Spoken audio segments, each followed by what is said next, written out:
Caso Carvalho. Estamos aqui para prestar um relatório parcial de forma oficial deste caso. Caso Carvalho, que aconteceu em Ponta Grossa, analisado pelos pesquisadores Dirceu Klemba, Jefferson Borba de Souza, Paulo César Oliveira, Thelma Cap e convidados. O caso aconteceu por volta das 5h45 da manhã, do dia 11 de abril de 2022, na região urbana da cidade de Ponta Grossa.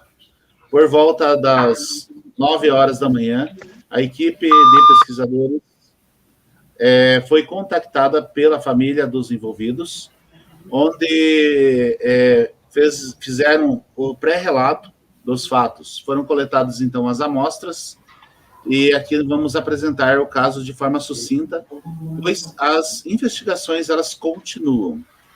O caso aconteceu, como vocês podem ver na foto, onde está circulado, e desta forma, o ser estava nesse local, como mostraremos com mais detalhes. Segundo o relato, a testemunha viu um ser com 3 protuberâncias na cabeça, um ser com uma altura, segundo ela, aproximadamente em torno de 1,20 m de altura, um ser com olhos vermelhos, não usava roupa, ele tinha em suas mãos 3 dedos, seus pés eram como se fossem pés de frango, mas com membranas em seus pés. Então ele segurava nesses galinhos, que é um pé de maracujá. A planta não foi removida em virtude de que é muito próxima à raiz, então mataria a planta. Por esse motivo, não foi removido um pedaço dessa planta. E aqui a parte onde estava no solo da mesma situação. Foram colhidas amostra desse local, né? Também ficou bem evidente que tivemos aqui situações nessa foto, onde teve o amassado aqui, por onde o ser passou, está exatamente aqui, como pode ver nessa foto. Essa foto são de direitos autorais dos autores do projeto, o material também. Foi observado que em uma das plantas apresentou uma espécie de um material, provavelmente oleoso, mas que não foi possível identificação desse material, em virtude do material ter secado naturalmente. Então, as folhas foram recolhidas, foram armazenadas em um laboratório. Essa foto é de um animal que acabou atacando o professor Paulo durante a chegada na segunda etapa, que ele poderá falar mais adiante. Aqui está a equipe de pesquisa que estava no local à noite, onde foi aplicada uma técnica especial que o professor Jefferson vai explicar na sequência, né? E aqui foi o desenho que foi feito a partir das observações desse ser que foi visto pela senhora lá que viu o ser. Aqui, mais algumas fotos, né? Imagens dos amassados na região, né? Então, a gente percebeu aqui que tinha a área que o ser passou e deixou esses amassados. Aqui a folha com o material, né, já um pouco mais seco. E aqui a gente consegue ver as pegadas. Aqui tem pegadas no local aonde ele esteve no primeiro momento.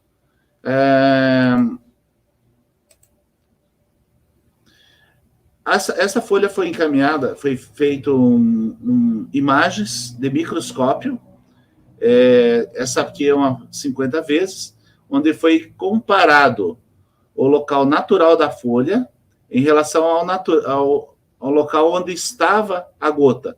Então, a gente pode ver que existe um desenvolvimento de algum tipo de situação que a gente precisaria fazer uma análise mais com a parte de botânica ali, com um biólogo, para saber exatamente o que aconteceu. Mas a gente percebeu essa diferença. Aqui em 100 vezes, a gente pode ver que é aquela mancha, esse exame foi feito por mim mesmo, então as imagens são minhas, próprias e de direitos autorais da Universidade Estadual de Ponta Grossa.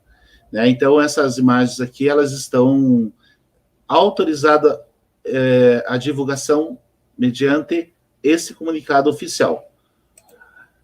Foram colhidas 3 amostras do local onde teve envolvimento, né? Então, as folhas, né?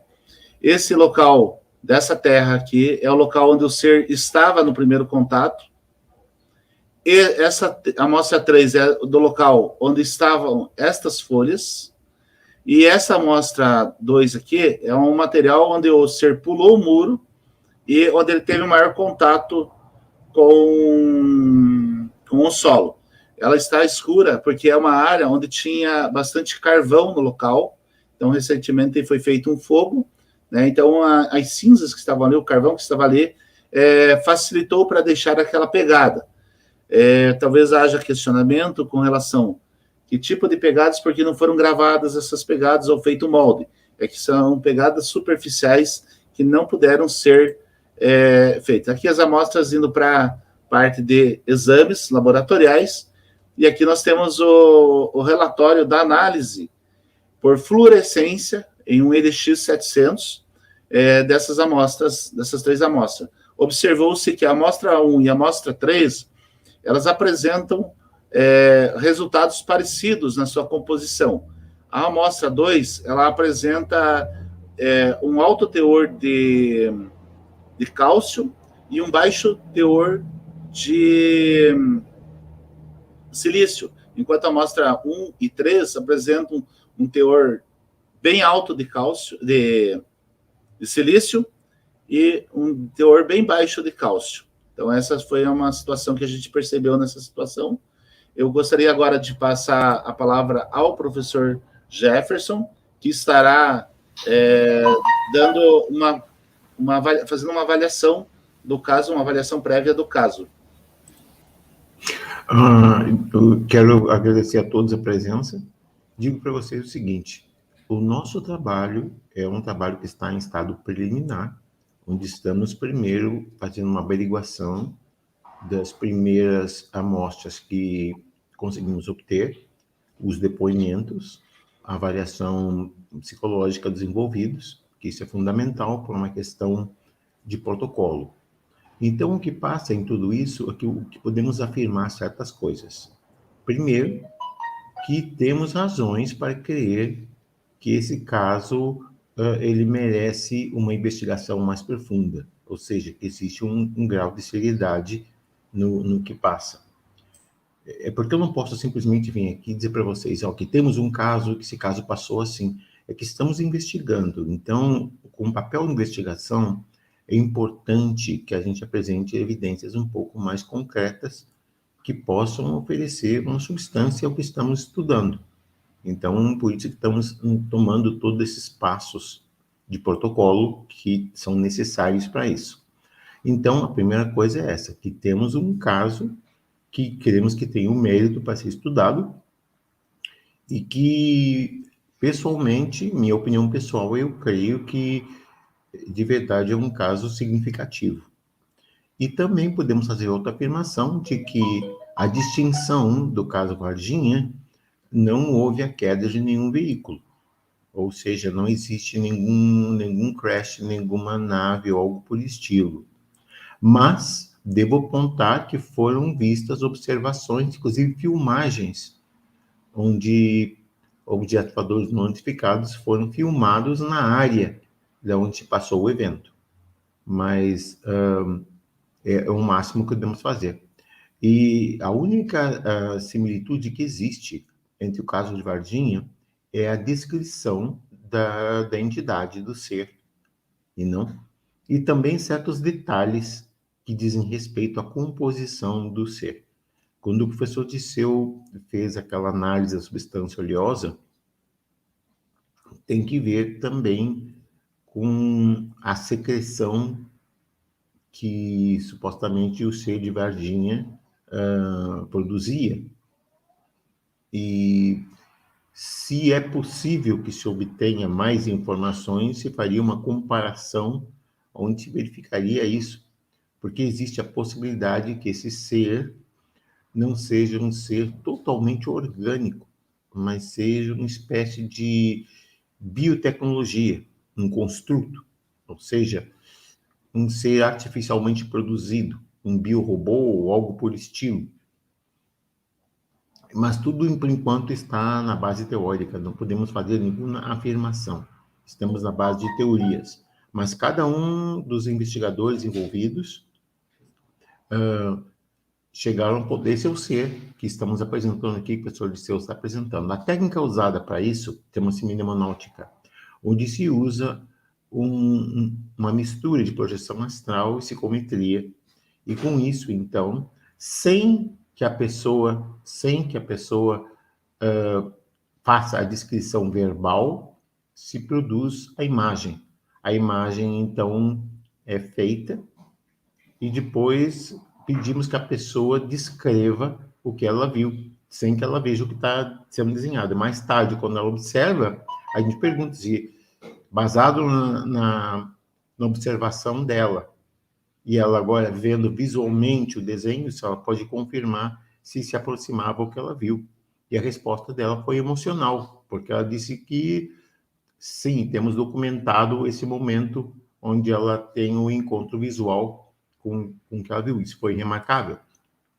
Dada a importância dessa investigação, o professor Disseu e nós tomamos a iniciativa de apresentar o caso a uma série de outros investigadores da área de assuntos alienígenas e instituições e grupos que pudessem nos auxiliar, então, porque essa é uma investigação que é muito complexa e é muito vasta, e não pode ser feita simplesmente por um grupo de pessoas. Temos que expandir isso. Mesmo que a Academia Brasileira de Estudos Exobiológicos e Yoga tenha começado, nós necessitamos de certo apoio, porque onde várias cabeças estão juntas, se faz um think tank, e daí se pode chegar a conclusões maiores. Estamos, inclusive, preparando para enviar relatórios à MUFON, da qual eu sou o representante para a Espanha, quando vivia lá, e isso foi uma nomeação feita por Walt Andrews, quando ele estava ainda na posição dele, e continuo, porque nunca foi removido, mas, de qualquer forma, eu vou fazer esse encaminhamento diretamente à MUFON e outras organizações. Temos aqui a Lhaço, por exemplo, que é uma organização, eu penso que fundamental em termos de seriedade de estudo científico, é fundamental a posição deles, e uma série de outros investigadores. Temos investigadores de todos os lugares daqui de América do Sul e mesmo em Europa. E também de Centro-América e tudo. Então, eu passaria agora para o professor Paulo para ele fazer alguma consideração sobre isso.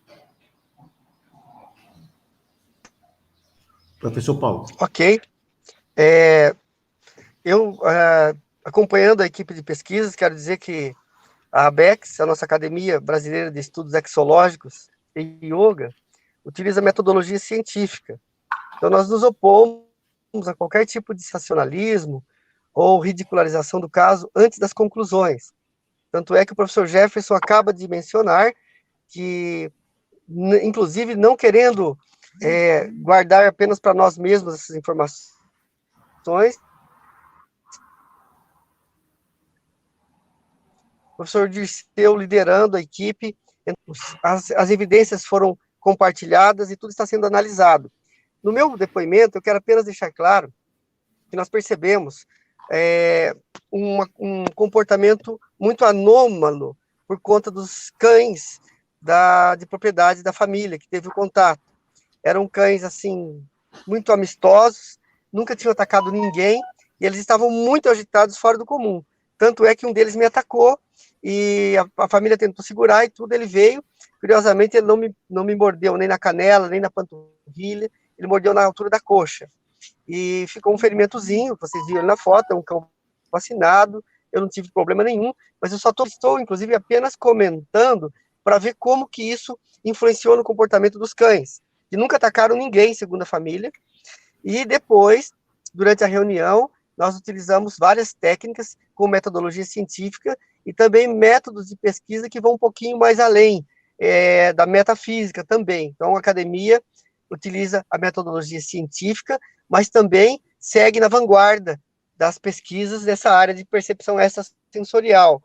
Tanto é que o professor Jefferson, utilizando essa técnica de mnemonáutica, conseguiu fazer um retrato falado, abre aspas, porque isso tem que ser muito bem explicado, dos seres. A descrição, um dos fatores que nos chamou também a atenção, por isso foi associado ao ET de Varginha, foi justamente as características do ser, o tipo de oleosidade que é liberada, e também um certo aroma muito parecido com amônia, que a senhora lá comparou com quiboa, é o registro mais próximo que ela tinha.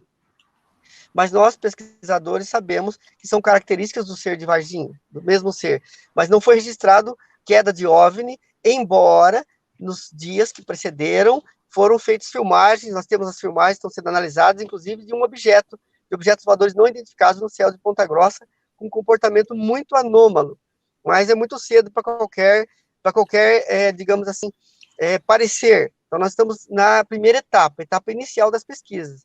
Agradeço a atenção de todos e volto a palavra para o próximo palestrante.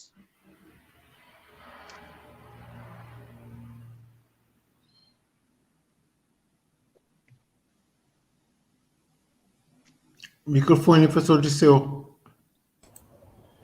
Como eu estive no primeiro momento no local, fui um dos primeiros a chegar na investigação, eu investiguei todos os casos, todas as possibilidades que poderiam indicar um possível fake news, e isso não foi comprovado. Então, o caso tem, assim, dentro daquilo que eu pude observar no local, com os contatados, né, que é uma família, na verdade, que está envolvida nesse caso, a qual nós nos reservamos aqui o direito de não identificá-los e também não identificar o local onde aconteceu.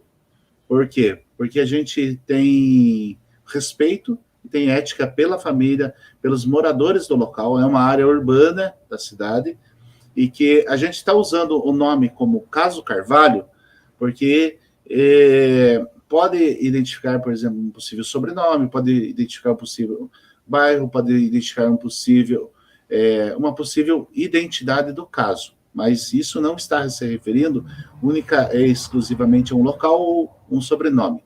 Então, é uma identificação que foi escolhida aleatoriamente pela equipe, para que assim nós possamos tratar o caso.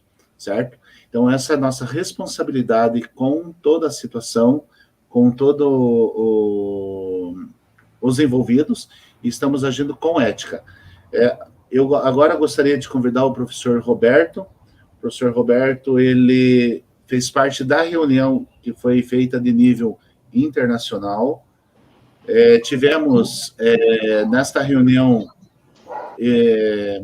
em torno de aproximadamente 15 pessoas, 30 pessoas que receberam o convite para participar, e todos eles participaram de alguma forma, ou de forma direta na reunião, ou passando informações, e então o caso foi concluído nesse primeiro momento, com uma probabilidade de ser bastante grande, mas nós vamos partir agora para a segunda etapa da pesquisa, e agora acompanhando também pela equipe do Roberto, que ele vai falar um pouco de onde ele é. Professor Roberto, por favor.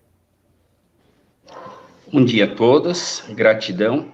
Primeiramente, eu gostaria de parabenizar a equipe pelo estudo e pela iniciativa de convidar aí de forma íntegra vários pesquisadores, tanto da região da América do Sul, como da Europa, e como aqui do Brasil também, para estar compartilhando esse fato, que ele é muito interessante, né?